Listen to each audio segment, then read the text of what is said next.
A billionaire CEO answers a trembling call from a little girl. She says his only son is lying unconscious on the street. In that instant, his empire means nothing, and his life is about to change forever. Jonathan Harper sat in his office high above the city, the floor-to-ceiling windows giving him a perfect view of New York's endless skyline. The afternoon sun painted the skyscrapers gold, and in the reflection of the glass, his light blue suit looked almost silver. He adjusted his cufflinks absent-mindedly, the kind of gesture that had become second nature to him over years of board meetings and negotiations. On the surface, Jonathan seemed untouchable, the billionaire CEO whose empire stretched across continents, the man who had every luxury at his fingertips.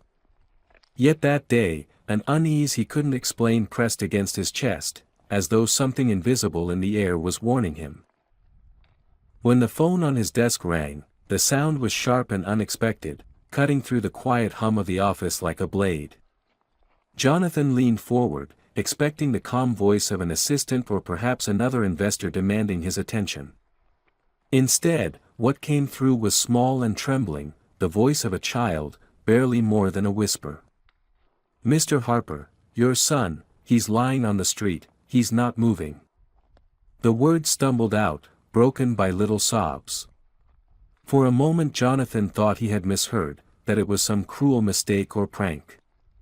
But the tone of the girl's voice carried something no adult could fake, raw fear, the kind that comes only when someone stares at something far bigger than themselves. His breath caught. The polished calm of the businessman vanished instantly, replaced by the primal panic of a father. He gripped the phone tighter, demanding to know where, asking questions he barely heard himself say. The girl stammered out an address between gasps, and Jonathan felt his entire world tilt. He pushed his chair back so suddenly it crashed to the floor, but he didn't stop to notice. The room that usually felt like the command center of his empire seemed to shrink around him, walls pressing in, every second stretching unbearably. His mind raced with flashes of his 6-year-old son, Daniel laughing in the garden, his blue eyes shining, his small hand clutching Jonathan's fingers on their walks together. Now those same eyes, he was told, were closed somewhere on a street, surrounded not by love, but by cold concrete. Jonathan's pulse roared in his ears as he rushed from the office. The world outside his window no longer looked like a city of power and opportunity. It looked like a labyrinth he had to tear through, street by street, second by second, to reach the boy who meant more than every deal, every fortune, every title he had ever won. In that moment, the billionaire was gone. There was only a father, terrified, desperate, running against time. Jonathan's car screeched to a halt at the edge of the street, tires biting into the asphalt as he flung the door open without even bothering to shut off the engine. His heart pounded so violently that it felt as though it might tear free from his chest. The sight before him froze him in place for an instant that felt like an eternity. There, on the rough pavement under the fading light of the afternoon, lay his son. Daniel's small frame looked impossibly fragile, his chestnut hair tousled as if a sudden gust of wind had swept through it. His light blue shirt was wrinkled, his dark trousers scuffed with dust, and his pale face seemed too still, too quiet for a child who usually radiated life and energy. Kneeling beside the boy was a little girl Jonathan had never seen before. She couldn't have been more than 6 years old, with long blonde hair that tumbled around her face in tangled strands. Her denim jacket hung loosely over a white dress, and both were slightly dirted from kneeling on the ground. Tears streaked her cheeks, and her small hands hovered helplessly above Daniel as if she wanted to do something but didn't know what. The moment she saw Jonathan, she looked up at him with wide, terrified blue eyes, and for a second he thought she might run away. Instead, she whispered in a trembling voice that cracked mid-sentence, "I don't know what happened, he just fell down, he wouldn't wake up." Jonathan dropped to his knees so hard he barely felt the sting of the concrete cutting through the fabric of his suit. He reached out and gently touched Daniel's face, desperate for some sign of warmth, some movement that would tell him this was not as bad as it looked. He pressed his ear close to his son's lips, holding his breath until he caught the faintest, shallow sound of breathing. Relief flooded him, so sharp it made his vision blur, but it was fleeting, replaced almost instantly by terror. His boy was alive, but barely. He tried to gather Daniel into his arms, but his hands trembled as though they belonged to someone else, shaking under the weight of fear rather than the child. The girl reached forward instinctively, as if to steady him, but then drew back quickly, her fingers curling into fists as though she realized she was intruding. She bit her lip, her face pale except for the blotches left by crying. Jonathan forced himself to meet her gaze, and in those frightened eyes he saw not just panic but also bravery. For all her fear, she had not run away, had not left his son alone on the street. She had stayed, even when she didn't know what else to do.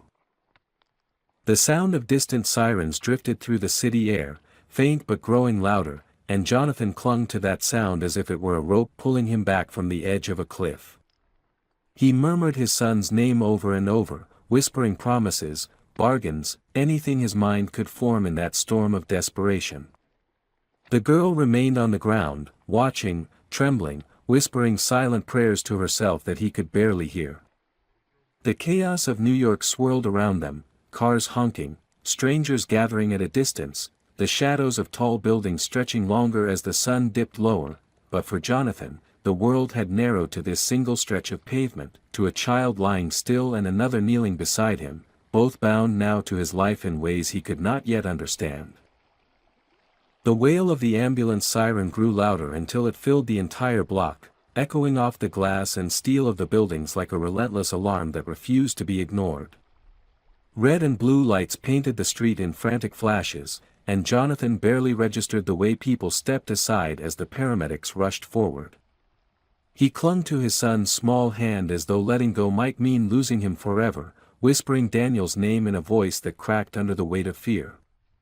His usually steady hands, hands that had signed billion-dollar contracts and directed entire corporations, now trembled uncontrollably as they brushed his boy's hair away from his pale forehead. The paramedics knelt swiftly, their movements efficient, voices clipped and calm, but to Jonathan each word sounded like a sentence passed in a foreign language he barely understood.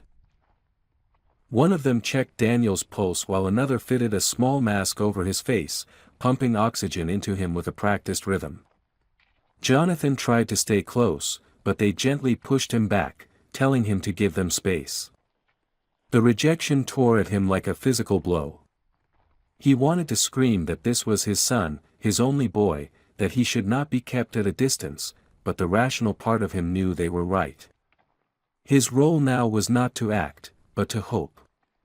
The little girl, the one who had made the call, hovered just behind him, her denim jacket slipping off one shoulder, her eyes following every movement with a mixture of terror and awe. Jonathan could feel her presence like a fragile anchor keeping him tethered to the moment. Without her, Daniel might have been left alone for too long. That thought sent a shiver through him that no amount of wealth or power could ever erase. As they lifted Daniel onto the stretcher, Jonathan's breath caught. The boy's small frame seemed swallowed by the straps and buckles, his face almost hidden beneath the mask. His chest rose and fell with the help of the machine, each breath a reminder of how thin the line was between life and something far darker. Jonathan followed them, stumbling slightly as his knees threatened to give out, his eyes never leaving his son's fragile form. The ambulance doors swung open with a metallic clang, and the paramedics slid the stretcher inside, their hands moving with precision and speed. Jonathan climbed in after them without hesitation, ignoring the shouts of orderlies who tried to keep him back. He would not be separated, not now, not when every second mattered. Inside the ambulance, the world became a blur of flashing lights, urgent voices, and the steady beeping of machines that tracked Daniel's faltering rhythm of life. Jonathan gripped the side rail of the stretcher so tightly his knuckles turned white, leaning close enough that his tears fell onto his son's shirt. He whispered words that were more prayer than comfort, promises that he would give up everything if only Daniel opened his eyes again. The paramedic glanced at him briefly, not unkindly, but with the detached calm of someone who had seen too many fathers like this, too many children balanced on the edge of survival. Through it all, Jonathan kept seeing flashes of memory, Daniel's laughter as he chased a ball across the yard, the way he had once fallen asleep on his father's chest after a long day, the sound of his little voice asking endless questions about the world. Those memories collided with the present image of his still, fragile body, creating a pain so raw that Jonathan thought it might break him. As the ambulance sped through the city streets, siren screaming, Jonathan felt for the first time in his life what true helplessness meant. He was a man who had built empires, but in that small, confined space, all he could do was hold on to his son's hand and pray that the boy would not slip away. When the ambulance finally screeched to a halt in front of the hospital, Jonathan felt as if time itself had dissolved into one long, breathless moment. The doors flew open, and a rush of cold air hit his face as the paramedics pulled the stretcher out with Daniel's small body strapped tightly to it. Jonathan leapt down beside them, stumbling to keep pace as they wheeled his son through the blinding white corridors, past the sterile smell of disinfectant and the distant hum of machinery. Voices overlapped, medical jargon filled the air, and the fluorescent lights above flickered in a rhythm that seemed to mock the frantic beat of his heart. A nurse tried to stop him at the swinging double doors leading to the emergency ward, telling him he could go no farther, but Jonathan's protest was cut short by the sudden weight of a small hand tugging at his sleeve. It was the girl. The same fragile figure he had first seen bent over Daniel's body on the pavement was now standing in the middle of the hospital corridor, her blonde hair tangled, her face still streaked with tears. She looked so small against the endless sterile walls, a child who had stepped into a world far too large and cruel for her. Jonathan crouched down to meet her eyes, his own face a map of exhaustion and fear. The girl's voice was soft, almost broken, as she said, "I didn't know what else to do. I couldn't leave him there." Her blue eyes brimmed with guilt, as though she believed she should have done more, though she had already done the one thing that mattered most, she had saved Daniel from being alone. Jonathan asked her name, and she whispered, "Lily," her voice trembling but steady enough to be heard. He learned, in bits and pieces, while sitting in the waiting room with her beside him, that she had no parents to run home to. She lived with an aunt who barely noticed if she came or went, and most of the time she wandered the streets on her own. That day she had been walking home from school when she saw Daniel collapse, and though fear gripped her like ice, she found a payphone and dialed the number she remembered from a flyer about his father's company. It was a wild guess, a child's desperate leap of faith, but somehow it had worked, and now Jonathan realized he owed her everything. Hours blurred together as he sat in that waiting room, every tick of the clock gnawing at his nerves. The polished marble floors and sleek designer chairs, meant to give a sense of calm and order, only deepened the sense of hollowness inside him. Through it all, Lily remained at his side, sometimes silent, sometimes whispering little reassurances that no adult could have offered with such innocent sincerity. She drew pictures on scraps of paper the nurses had given her, images of a smiling boy with bright eyes, and she would slide them toward Jonathan with the hope that they might keep him strong. He was stunned by her courage, by the strange bond already forming between them in the shadow of fear. For the first time in years, Jonathan felt powerless in every way that mattered. His empire, his billions, his connections, none of it had any weight in this place where the only currency was the fragile rhythm of a child's heartbeat. Yet, as he looked at Lily sitting quietly beside him, he also felt a flicker of something unexpected. There was a strength in her presence, a reminder that even in the darkest moments, kindness could appear from the most unlikely corners of the world. That realization didn't erase the terror clawing at him, but it gave him something to hold on to, the belief that perhaps fate had not abandoned him completely, that perhaps Daniel had not been left without a guardian in that crucial instant. And though the night stretched endlessly ahead, Jonathan began to understand that the little girl who had picked up the phone might change his life as much as she had saved his son's. The days that followed moved with a punishing slowness, as though time itself had been stretched thin and cruel.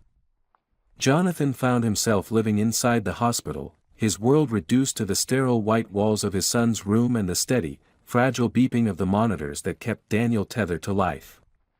He sat for hours in a stiff chair by the bedside, his once immaculate suit wrinkled, his tie discarded, his face shadowed by stubble that he no longer cared to shave. Every breath Daniel took with the help of machines was both a relief and a torment, because Jonathan could not escape the knowledge that without them, his little boy might slip away. Each morning doctors would file in with cautious expressions, speaking in careful tones that never promised too much. Words like stabilized and monitoring became the only hope they dared offer, but to Jonathan they sounded like fragile shields barely holding back a flood of despair. He listened, nodded, and asked questions he already knew had no real answers. He wanted certainty, but certainty never came. His son remained locked in a silence that pressed against every corner of his heart, and for the first time in his life, Jonathan understood what it meant to be utterly helpless. Yet he was not entirely alone. Lily was always there, slipping into the room like a quiet shadow and settling in the corner with her crayons and scraps of paper. She drew pictures every day, pictures of Daniel laughing, running, playing in a garden that looked far brighter than the world they now inhabited. She would color the skies in shades of brilliant blue, the kind of blue that matched Daniel's eyes when they were open, and then she would hand the pictures to Jonathan as if they were talismans strong enough to protect him. At first, he took them with a distracted nod, but soon he began to study them in the quiet hours, finding comfort in the childish certainty that Daniel would smile again. In the long nights, when exhaustion pressed down on him and the shadows in the corners of the room seemed to whisper of loss, Jonathan would look across at Lily curled up in a chair, asleep with her knees drawn to her chest, her denim jacket serving as a thin blanket. He wondered how someone so small could carry such courage, how she had managed to do what so many adults might have failed to do. He thought of her life, of the aunt who scarcely noticed her, and the loneliness that must have shaped her little world, and his chest tightened with something deeper than gratitude. It was a fierce, protective instinct, the kind he had thought he could only ever feel for his son, but now it reached out toward this girl who had appeared in his life by chance, or perhaps by fate. The days blurred into one another, measured not by clocks or calendars but by the rhythm of Daniel's shallow breaths and the soft scratch of Lily's crayons on paper. Jonathan abandoned meetings, phone calls, and the endless machinery of his empire, all of which now seemed meaningless compared to the fragile battle being fought in that single hospital room. His assistants tried to reach him, his board demanded updates, but he ignored them all. He was no longer the unshakable billionaire commanding towers of glass and steel. He was a father waiting for his child to open his eyes, a man learning in the hardest way possible that money could not buy the one thing that mattered most. In those endless hours, Jonathan felt the weight of every mistake he had ever made, every moment he had spent chasing power instead of cherishing the time with his son. He promised silently, again and again, that if Daniel came back to him, he would change everything. He would be more present, more human, less consumed by the hollow victories of his empire. And each time he whispered those vows, he felt Lily's quiet presence close by, as though she were listening, as though she too believed that his words carried power. What he could not yet see, though it was already beginning, was that these dark, unbearable days were not only forging a new strength within him, but weaving the first fragile threads of a bond that would soon redefine his family forever. It happened on a morning that at first felt no different from the countless others that had drained Jonathan of hope. The hospital room was hushed except for the rhythmic hum of the machines and the faint rustle of nurses moving quietly in the hallway.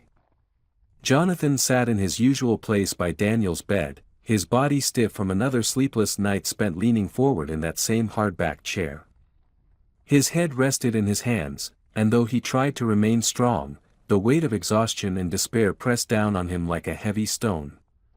Lily sat cross-legged on the floor nearby, her blonde hair falling around her face as she drew yet another picture, this one of a little boy holding a kite high against a brilliant sky. She worked in silence, but every now and then her eyes would flick toward the motionless figure in the bed, as though willing him to move. Jonathan lifted his gaze, drawn as always to his son's still face. When he saw it, the faintest twitch of movement, so small he thought for a moment his weary eyes had imagined it.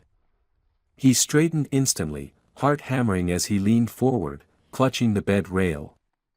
Daniel's fingers shifted ever so slightly, curling against the blanket. Jonathan's breath caught in his throat as he whispered his son's name, barely daring to speak louder for fear the fragile moment might vanish. At first there was nothing more, but then Daniel's chest rose with a deeper breath than the machine had provided, and his eyelids fluttered with a hesitant, fragile effort. The sound that left Jonathan's lips was half a sob and half a laugh, a sound of disbelief breaking free after days of silence. He called Daniel's name again, this time stronger, his hand trembling as he reached to clasp the small hand that had finally stirred. Lily dropped her crayons with a clatter and scrambled to her feet, her wide blue eyes fixed on the boy in the bed. The monitors beeped with a change in rhythm, and the nurse who had just entered gasped softly before rushing out to alert the doctors. For Jonathan, the world narrowed to the moment when Daniel's eyes finally opened, dazed and glassy, but undeniably alive. "Dad?" The word was barely audible, a whisper so thin it seemed fragile enough to shatter if spoken again. But to Jonathan, it was the most powerful sound he had ever heard. He pressed his forehead to his son's hand, tears spilling freely down his face, his body shaking with relief so intense it felt like pain. He murmured reassurances, promises, and gratitude all at once, words tumbling out in a rush as he kissed Daniel's small fingers over and over. Lily stood beside the bed, hands clasped against her chest, tears streaming down her cheeks as though the moment belonged to her just as much. Doctors and nurses poured into the room, voices brisk and urgent as they checked Daniel's vitals, adjusted monitors, and spoke in quick succession, but their presence barely registered in Jonathan's mind. All he could see was his son's half-awake gaze, struggling to focus but filled with the undeniable spark of life. The boy was weak, his voice faint, yet the way he tried to hold on to Jonathan's hand was stronger than any force in the room. For hours afterward, Jonathan refused to leave his son's side, clinging to every word, every glance, every fragile smile that Daniel managed to muster. The hospital remained a place of beeping machines and sterile walls, but for Jonathan it had transformed into the site of a miracle. He had stared into the abyss of loss, felt its weight press down on him until he thought he would break, and yet in that instant when his son's eyes had opened, light had returned to a world that had grown unbearably dark. Lily remained close, hovering like a guardian, her small frame nearly vibrating with relief. Though she said little, Jonathan could see it in her expression. The victory belonged to her as well, for without her courage none of this would have been possible. And as Daniel drifted back into a healing sleep, Jonathan sat back, gripping both children's hands, realizing with a clarity that struck him deep in the heart that his life would never be the same again. In the weeks after Daniel's awakening, the sterile world of the hospital slowly gave way to the warmth of home, though Jonathan found himself changed in ways that made his old life feel like a distant echo. He no longer spent his mornings buried in reports or his evenings locked in endless meetings. Instead, every ounce of his attention was drawn to his son, who was regaining strength day by day. The first time Daniel managed to sit up on his own, Jonathan felt a rush of pride so fierce that it brought tears to his eyes. Every small step forward, each smile, each laugh, each word spoken with more energy, became a victory greater than any financial triumph he had ever achieved. Yet even in these joyous moments, his gaze often drifted to Lily, who was never far from Daniel's side, and he realized with growing certainty that this girl, who had appeared in their lives by chance, now belonged within the very heart of it. Lily had settled into a quiet rhythm within the Harper household, her presence as natural as the ticking of the grandfather clock in the hall. At first she had been shy, reluctant to step too far into the brightness of this new life, always watching from the corners as if she expected someone to tell her she did not belong. Jonathan noticed the way she hesitated before accepting simple kindnesses, a warm meal placed before her, a soft bed prepared in the guest room, even a gentle hand on her shoulder. It was as though she feared that each gesture would be taken away the moment she dared to believe in it.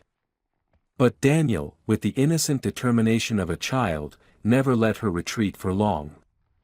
He insisted she sit beside him at dinner, pulled her into his games, and shared his toys without a second thought, as if his heart had already recognized her as the sister he never had.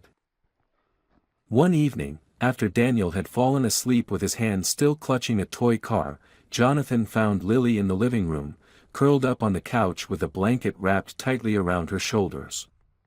She looked small and fragile against the vastness of the room, her eyes fixed on the flickering fire in the hearth. He sat beside her, not speaking at first, giving her the space to decide whether she wanted to talk. After a long silence, she whispered that she had never really known what it felt like to be safe, that her aunt's house was never a home but only a place she slept. Her voice trembled as she admitted she often wondered if she mattered at all to anyone. Jonathan's heart clenched at her words, and he realized with a clarity that stunned him that he could not allow her to drift back into that loneliness. The decision formed not out of impulse but from a depth of feeling he could no longer deny. He began the process of adoption, navigating the maze of legal documents and official procedures with a determination that rivaled any business deal he had ever fought for. This was not about strategy or profit but about something infinitely greater, giving a child who had saved his son the chance to finally belong. Lily's eyes widened when he told her, her expression a mixture of disbelief and hope so raw it nearly broke him. She asked him if he was certain, her voice so soft it was almost lost in the air between them. Jonathan assured her that not only was he certain, but that he had never been more sure of anything in his life. When the papers were finally signed and the day came to bring her home as his daughter in name as well as in heart, Jonathan felt an overwhelming sense of completeness he had never known before. The family portrait that hung in the foyer no longer felt unfinished. There was now a place for her, not as a guest or an outsider but as someone who carried the same love and belonging as Daniel. The walls of the mansion, once echoing with silence broken only by the ticking of clocks and the occasional sound of business calls, now rang with the laughter of two children. For Jonathan, the shift was nothing short of transformative. He looked at Lily and Daniel together, one recovered from the brink of loss, the other rescued from a life of neglect, and he understood that this, above all else, was the true measure of wealth. The first true spring day arrived with a sky so clear it seemed to have been washed clean overnight, and Jonathan found himself standing in the garden of his estate watching his two children chase each other across the grass. The air was alive with their laughter, sharp and bright, echoing against the tall stone walls that once felt like barriers but now seemed to cradle the life within. Daniel's cheeks glowed with color again, the hollowness of illness replaced by the vibrant energy of a boy who had been given back his future. His legs carried him swiftly across the lawn, his chestnut hair catching the sunlight as he ran, his blue eyes sparkling every time he looked over his shoulder at Lily who was close behind, her denim jacket flapping as she sprinted after him, her own laughter mixing with his in a melody Jonathan could never have imagined just weeks earlier. He stood in his light blue suit, the same one he had worn on the day of the call, yet it no longer felt like armor or a symbol of power. It was simply clothing now, a shell around a man who had been stripped down to his very core and rebuilt by love and loss. He watched his children and realized that this was not just a new chapter in his life but an entirely new story, one that wealth alone could never have written. The empire he had once guarded so fiercely seemed distant and almost irrelevant compared to the living, breathing empire of joy before him. Every smile from Daniel, every sparkle of trust in Lily's eyes, reminded him that his fortune was not in the numbers on a ledger but in the bonds that had been forged in the fire of suffering. As the game of chase slowed, the children collapsed into the grass side by side, panting and laughing, pointing up at the clouds that drifted lazily above them. Jonathan walked over and lowered himself to the ground with them, feeling the earth solid beneath him, the scent of new blossoms in the air. Daniel rolled onto his side and tucked himself against his father, small fingers curling into the fabric of his sleeve. Lily leaned against Jonathan's other arm, her head resting lightly on his shoulder, and in that moment the three of them formed a circle of warmth that no storm could break. Jonathan wrapped an arm around each child and held them close, closing his eyes as a peace unlike any he had known filled him completely. He thought of how close he had come to losing everything, how fragile the thread of life had been when Daniel lay unconscious, and how unlikely it was that a lonely little girl had been there at just the right moment to change everything. The memory of that call still haunted him, not with fear anymore, but with a deep gratitude that bordered on reverence. It was as though fate itself had intervened, weaving Lily into their lives not by accident but by design. He whispered a quiet thank you to the universe, to whatever force had guided her steps that day, and promised himself he would never take this second chance for granted. As the sun began to dip lower, casting long golden rays across the garden, Jonathan looked at his son and daughter and knew that their story would always carry the scars of what they had endured, but those scars would not define them. They would be reminders of strength, of love discovered in the darkest of moments, of the unshakable bond that had been born from pain. The shock of almost losing Daniel and the miracle of gaining Lily had reshaped him into someone he barely recognized, not a CEO, not a billionaire, but a father whose greatest fortune lay in the two small hands he now held. And as the children drifted into quiet, their laughter softening into contented sighs, Jonathan realized that the ending of their ordeal was not just happy, it was extraordinary, because it had given them not only survival but also the family they were always meant to be.